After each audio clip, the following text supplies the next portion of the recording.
What is going on, comic fam? It's your boy, the Bearded Comic Bro, and I am joined by comic creator, writer Zac Thompson. Welcome to the show, Thank you so much for having me. man. I'm excited. Is We were just talking a little bit ago. I've been a fan of your work for a while, and you've been putting out a lot of books recently. I'm like, we gotta talk. We gotta just talk about comics with you. So, if you're not familiar with Zac's work, right currently you got Cemetery Kids Don't Die from Oni Press. At the time of the recording here, Blow Away from Boom Studios just came out, issue number one. Nature's Labyrinth from Mad Cave and Project right. You and then not even talking about the stuff you've done with Marvel. Like you've been doing a lot of great stuff. So I'm excited to just talk to you about comics. But first and foremost, have you always had a love for comics, or did this kind of just come later in life? Yeah, I've always had a love for them for sure. My path to it is weird, like everyone's, I guess, but like Yeah. I read a lot of Archie Digest from my mom when I was a little kid. She had like a wooden chest filled to the top with them.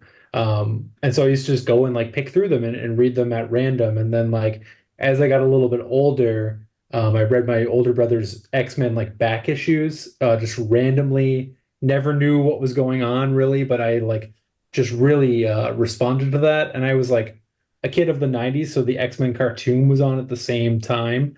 So it was like a prime time to kind of be a comics fan. But I think like what I what I remember is like my first thing that I was obsessed with was Spawn. I was sort of the perfect age. Like I was like probably 7 or 8 when the first issue came out. And like that really I was like, this is so fucking cool. But I had no idea it was like a creator-owned comic or anything like Yeah. that. It just I gravitated to the character. Yeah. That's what was it about Spawn though that was it for you? Like you're like, man, this is the character for me. I think the like the big cape, the Yeah. chains, the sort of visual design where it's like, I was like, oh, that's a weird looking Spider-Man, and then you're like, oh, that's not Spider-Man at all. And then I also like because the action figures were so popular in the 90s, Uh, I was like crazy about that. I loved like how detailed they were, and like Clown and Violator designs were like so cool to me as a kid. Um it felt like the dark like cousin of like shiny superheroics, right? Like everything yeah. was very colorful and loud in the 90s, and then Spawn was like decidedly dark in a different direction, and that really, I love horror from a very young age, so I really responded to it.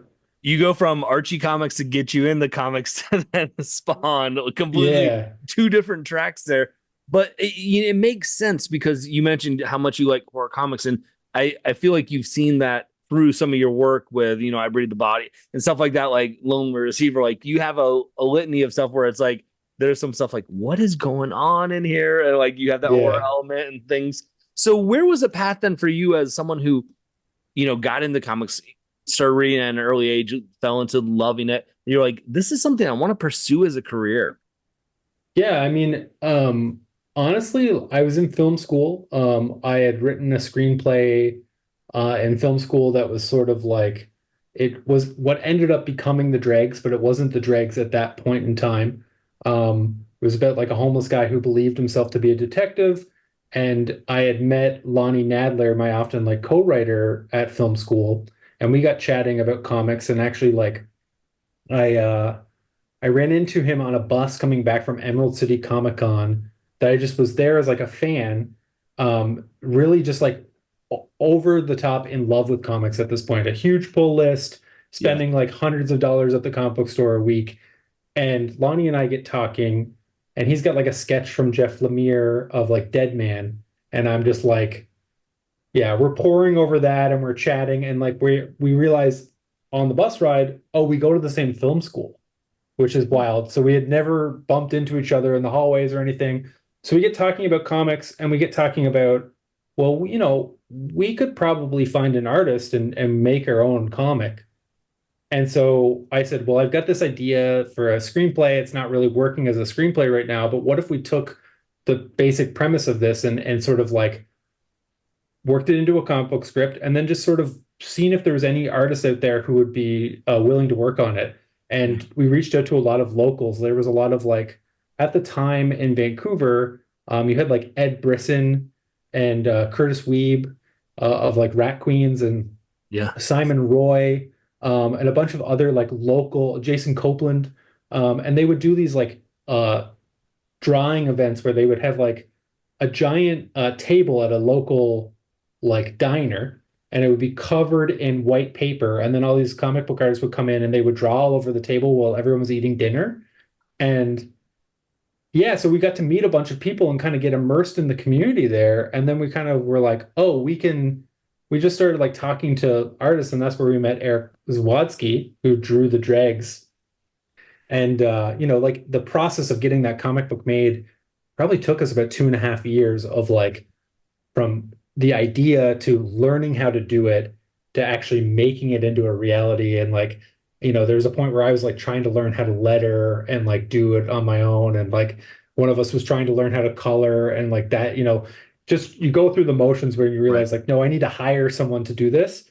But like, yeah, it sort of just a natural organic process where I was frustrated with film because film requires hundreds of people to make it. Comics, you can get basically three people and you can make a thing. That's really powerful, and you can do it in like 6 months from like the moment you have the idea to being on a shelf. You can do that almost in 6 months' time, which is crazy. There's no other art form like that. Yeah. Does, with your history of being a screenwriter, does that play into how script your comics, or are they completely two different styles of writing for you? Very different. Just because like I really I want to write comics that feel like comics first and foremost, right? Like things that just like are as unadaptable as humanly possible usually is the way to go. Only because I think there's something about embracing the form Right. or the medium that you're in. And if you do that the right way, you have something that exists really organically as a comic and really organically as a film or what have you. And I think like it's really important to sort of like learn the language of both mediums, figure out where they overlap, and you can have fun with that, but also like making sure that like you're writing something to exist only in the form that it's in, so it doesn't feel like disingenuous, you know? Right. Yeah, you're not setting out to write a comic book as then like, oh, this is your screenplay to then send to Hollywood. Like you're like, no, I'm going to use the medium and the form that I have here and craft it towards that. Yeah, and to learn like the rhythms of a certain thing, right? Like I think there's something unique about uh comics where it's like the page turn is key, right? That like that pacing of like actually going through a comic and turning a page. There's not really anything like that in film. Like there you are sort of at the mercy of the pace of the editor or whatever.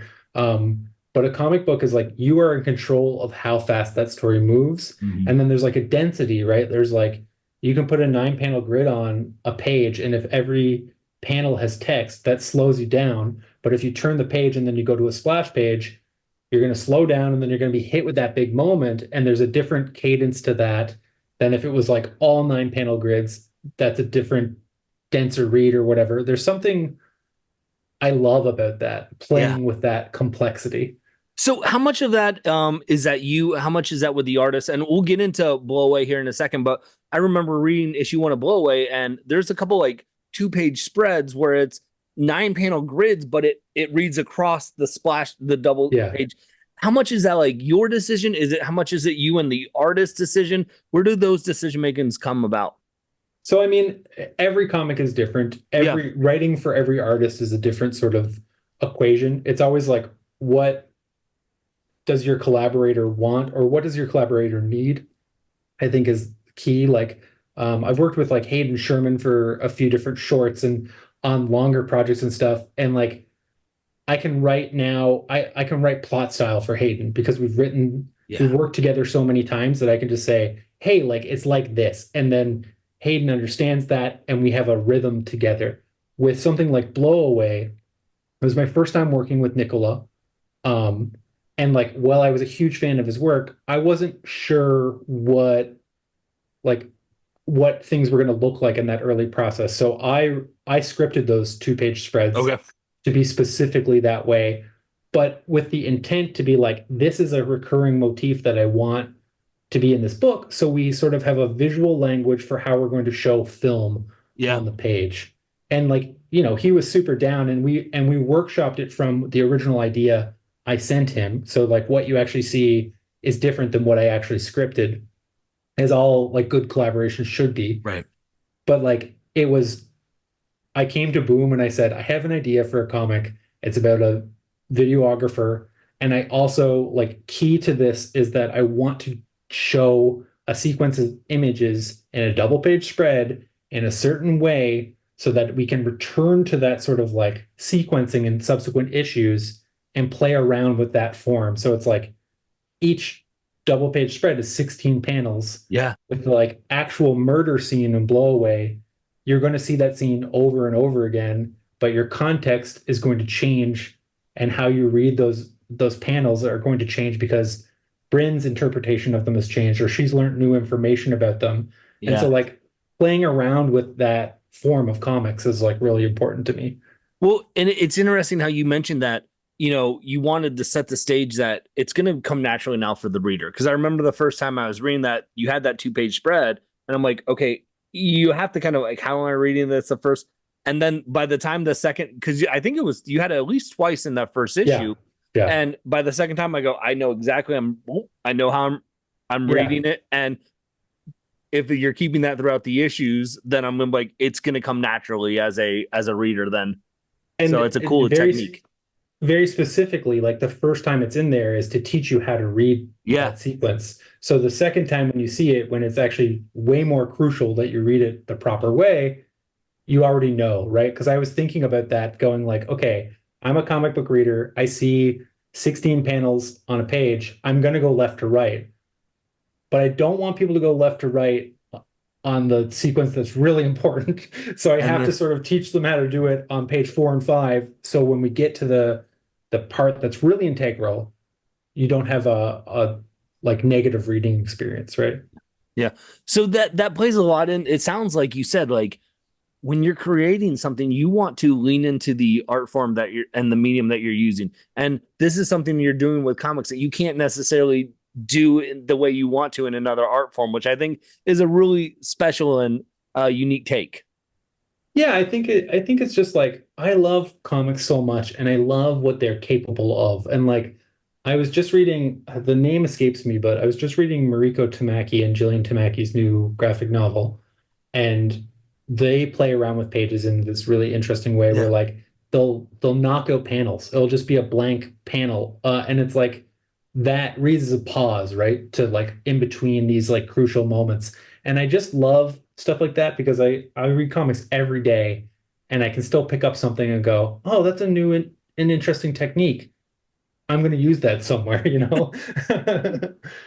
So, well, while we're on Blow Away, and we'll get to Cemetery Kids then later, here, where was this? You said you had this idea when you took it to Boom of where you wanted to approach. Has this been something that you've been sitting on for a while? Where did the idea origin story of this come about for you? Um, yeah, I mean, I've been sitting on it for a while. I like I was just in like a deep dive, like, crime mindset in like 2022, and I had watched a movie called Blowout, Brian De Palma movie, and this is very much like a homage to this movie. It's about a sound technician who thinks he may have recorded a murder on his sound equipment, and then he has to kind of go through and decipher and see if what he actually heard is what he actually recorded. I was watching that, and then completely unrelated, 2 or 3 weeks later, I was watching Planet Earth. And sometimes they get to the end and they show like the people who are trying to get the footage. Yeah. And I was thinking, huh, that's a really interesting setting for a crime thing. And then I was like, oh, if you record a crime from 100 miles away with a super long lens, you would have no real knowledge if what you saw is actually what you saw, right? So these two very unrelated things kind of came together in my brain and created this like new baby. And I kind of sat with it for like a year and change. And then um, Boom reached out and just said, "Hey, do you have anything original that you want to do?"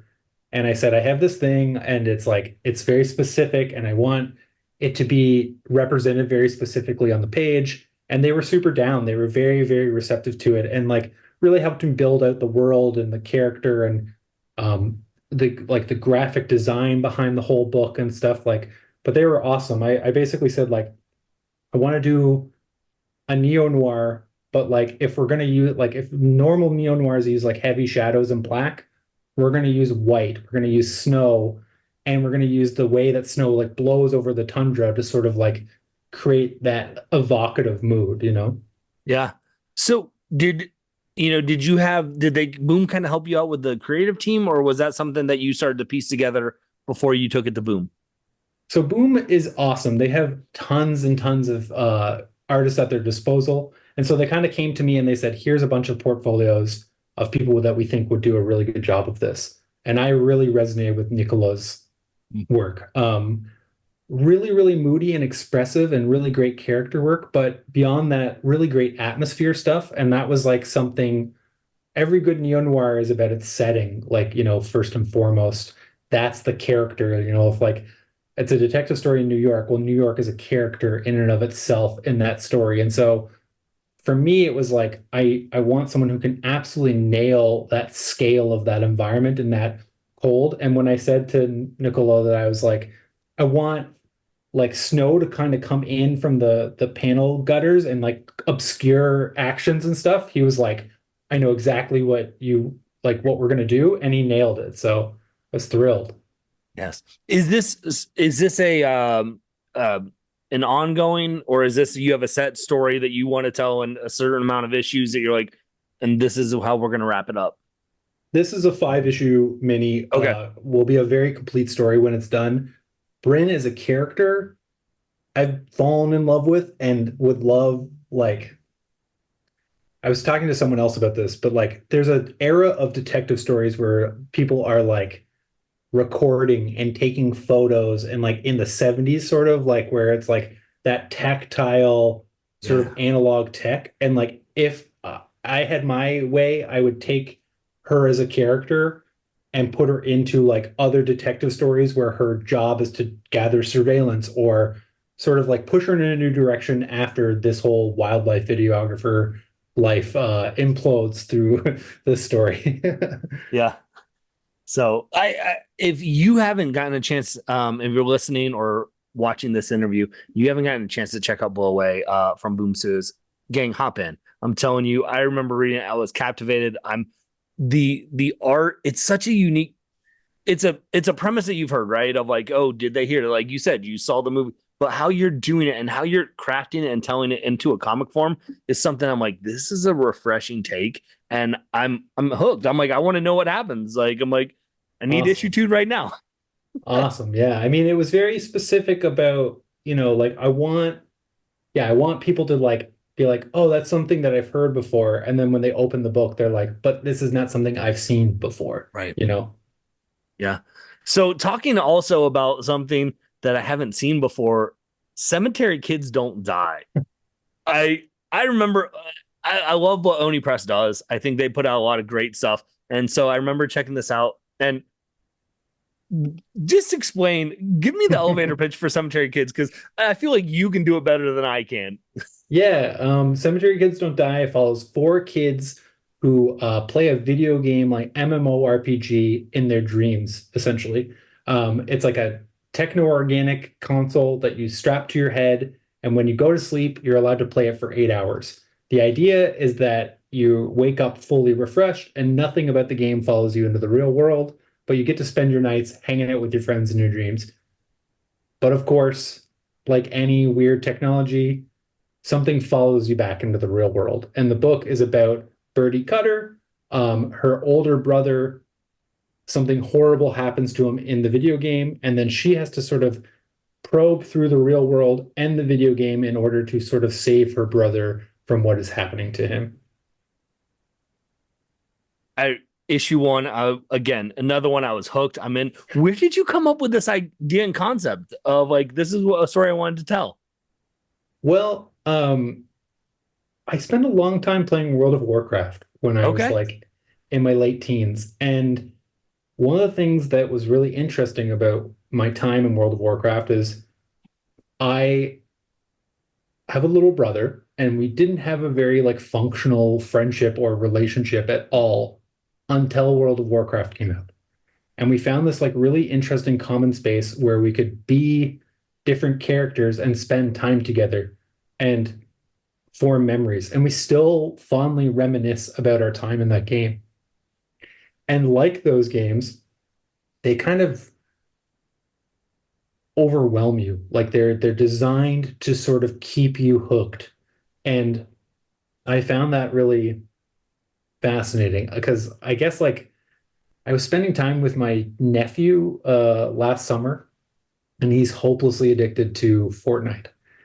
And he's got lots of friends that he talks to in Fortnite, and it just like spurred something in me where I was like, oh yeah, like this secondary reality and the sort of alluring nature of these secondary realities are not going away. I'm just of the age where I sort of experienced it like for the first time, like society was experiencing it with like Fantasy Star Online and those early MMORPGs. And I was like there for each one. But World of Warcraft, like I played for like 5 solid years, and I'm talking like every day for 5 years, and like you go like, wow, I have a lot of memories in a video game. Mm, And so I started to really think about, well, how that broached the gap between me and my brother, but also like, what's a horror version of that? How do you sort of lose yourself to a second reality and like, living a like a public life where you have a career where you're like you're one person with the work that you put out in the world, yeah. and then privately you're a different person. And there's always this tension about how much of yourself you give away to the public world or whatever. And then it start to feel like there are two versions of you, right?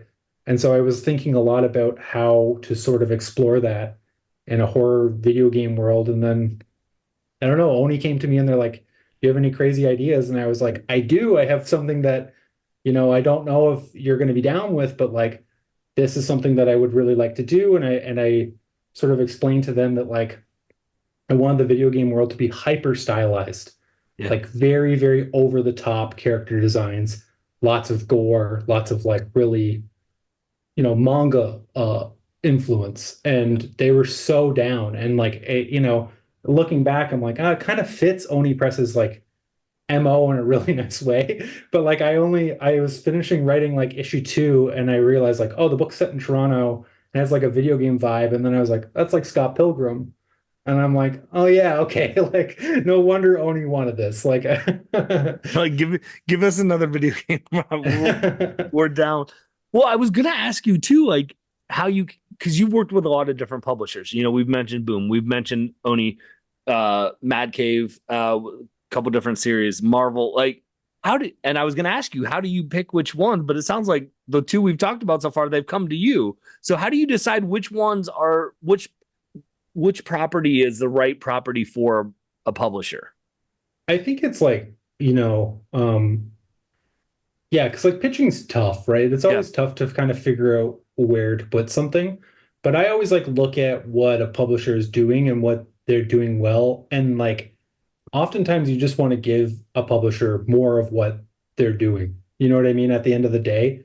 And you can definitely go against the grain, but I would just say like if you like bring a ultra hard R book with like gratuitous sex and violence to a publisher that doesn't publish anything like that, you're going to get rejected, right? But if you think about sort of the secret sauce of what a publisher's biggest hits are or whatever, it can kind of help inform what you send them. And always like for me, I just ask. A lot of times I just go, "What are you guys looking for?" Because if you just pitch blindly, you're like, I have this thing about vampires that I've wanted to do for so long, and they're like, and you write it all up, and then you send it to them, and they go, oh, we're announcing a vampire book next week, right? And then you go like, well, shit, like I spent all that time and put all that effort in, and it's really good just to go, what are you looking for?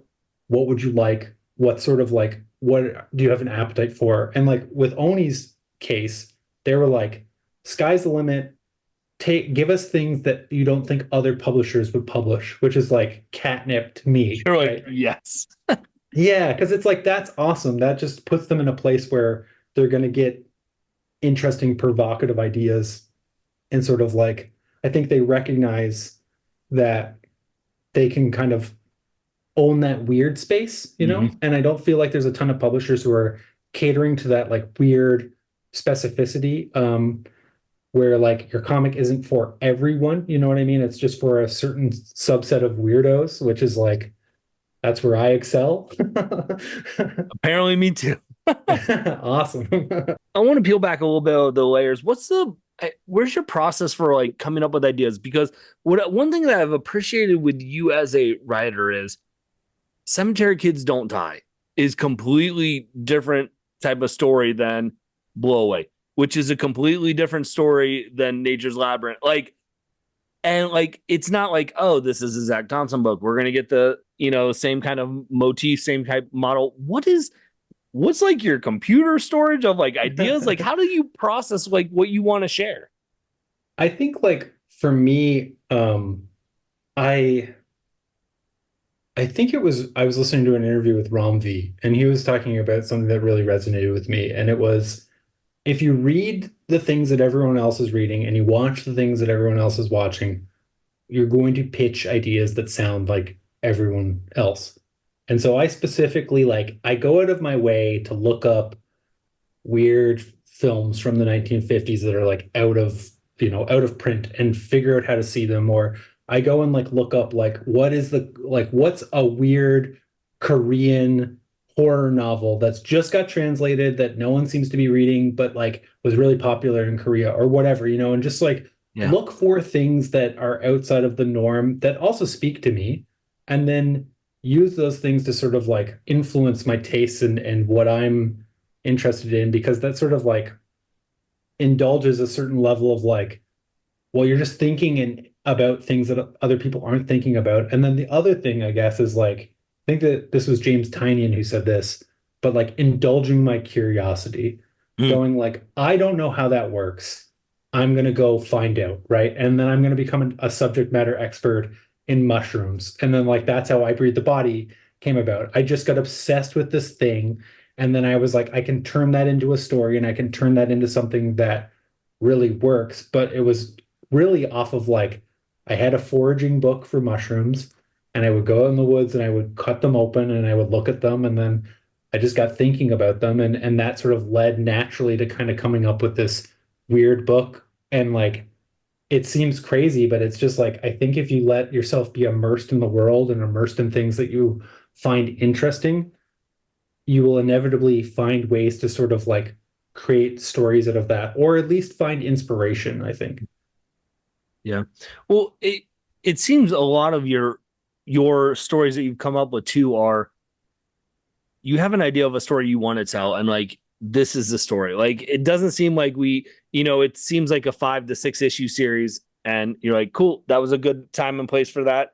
I'm moving on to something else. Like you don't seem to live in those worlds long. Is that because of just a curiosity of like wanting to learn new ideas and A little bit of column A and a little bit of column B. It's definitely okay. like the market is definitely like moved towards shorter Yeah. series, but also for me, I find that that's like it keeps you nimble, and it also keeps you like we've all read a comic where the creative team is just like not feeling the juice anymore, right? And the book should have ended.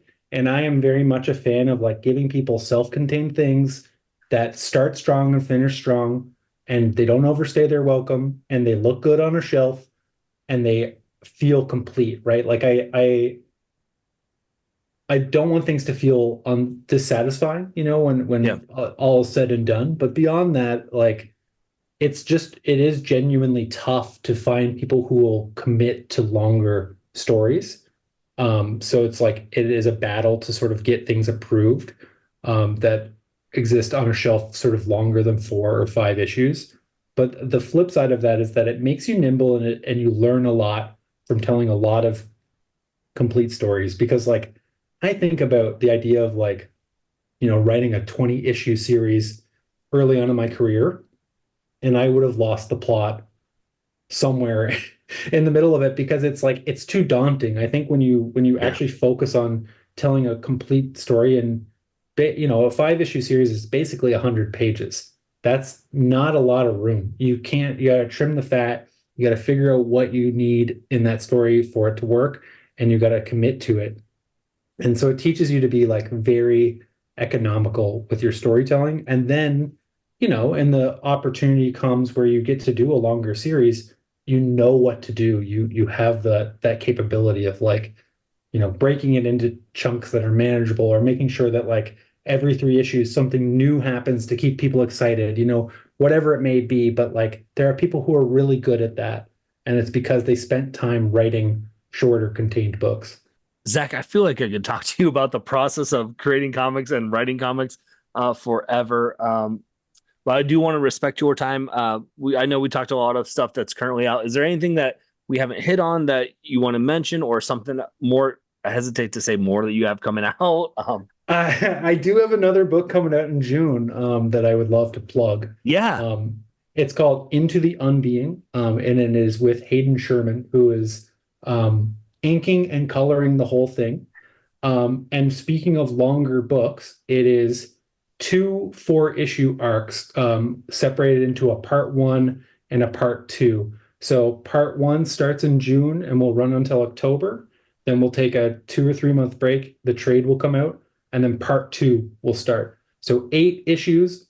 Each issue is oversized, so it's about 25 to 28 pages.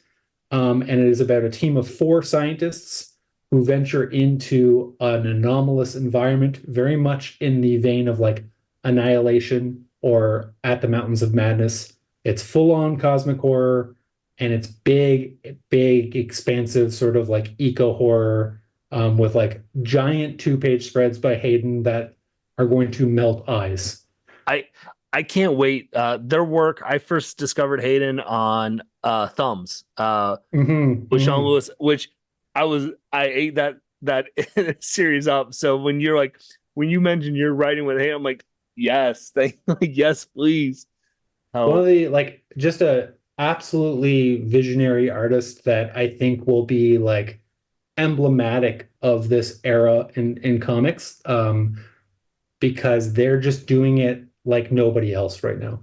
yeah, it's it's so good, so good. So gang, add that to your pull list. I'm literally as soon as I end, I've already written down. I'm going to add it Hell to my yeah. go on my online previews and like do. My store owner is always like, I can tell when you do an interview because like you add like a couple titles up. So I'm like, listen, I learned something new, and he like, and then I add it to my store pull list, so it works. So, um, Great. but Zach, thank you so much for taking some time to talk about comics with me. Where can people follow along with you and stay up to date with what you're working on? Yeah, I'm on Twitter and Instagram as at Zac B.E. Thompson. And then I have a Substack as well, Zac Thompson at substack.com. Nice. So, gang, as always, I will have all the links to everything that we talked about for Zach below in this video, or if you're listening on, Apple Podcasts or Spotify, in the description there as well. Links to the Substack. Make sure you guys are subscribed. Those are always seem like the best way to just stay up to date with what's going on and check out the socials. But if you're not having Blow Away or Cemetery Kids Don't Die on your poll list, add them. It's not too late. Do it. Just and add some couple issues that you missed, and it'll be all good. So, Zach, thank you so much for taking some time to talk about comics with me. Thank you so much for having me. Yeah. As always, gang, with that being said, hopefully you can find some time to curl up, grab a book, and nerd out. Peace.